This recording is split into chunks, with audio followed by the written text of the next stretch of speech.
Good evening. It is 10 p.m. here in Seoul. I'm Adi, the AI anchor with the headline news.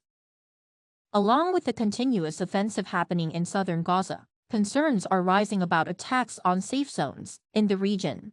Those concerns come after the Israeli military posted videos and satellite photos on Thursday, local time, saying 14 rockets have been fired toward Israel from several locations in southern Gaza, where civilians are seeking shelter. Gaza's health ministry said the cumulative death toll since October 7 has surpassed 17,000, with 46,000 injured.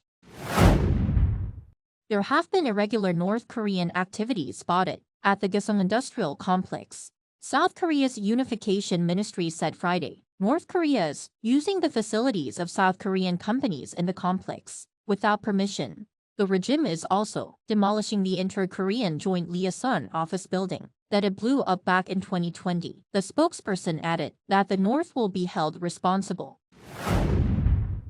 The U.S. is backing South Korea's decision to partially suspend the 2018 Inter-Korean military agreement.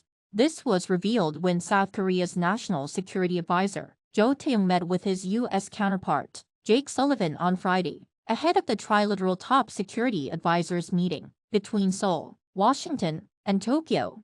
Joe also met with his Japanese counterpart Takewa Kiba and discussed the recent progress made in bilateral relations.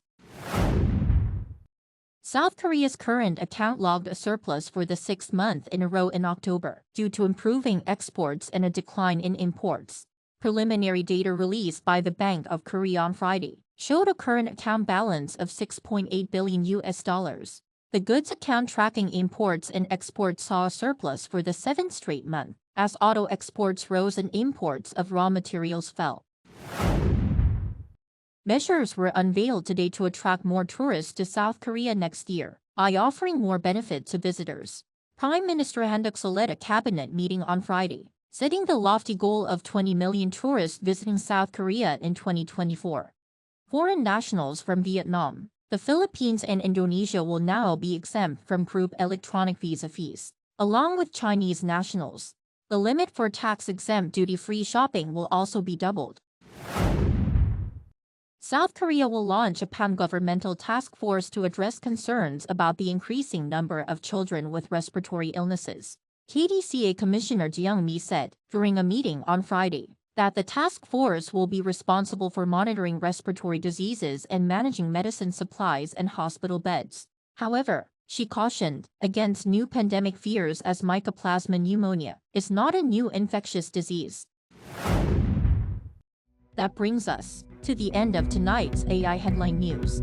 Thank you for watching. Good night.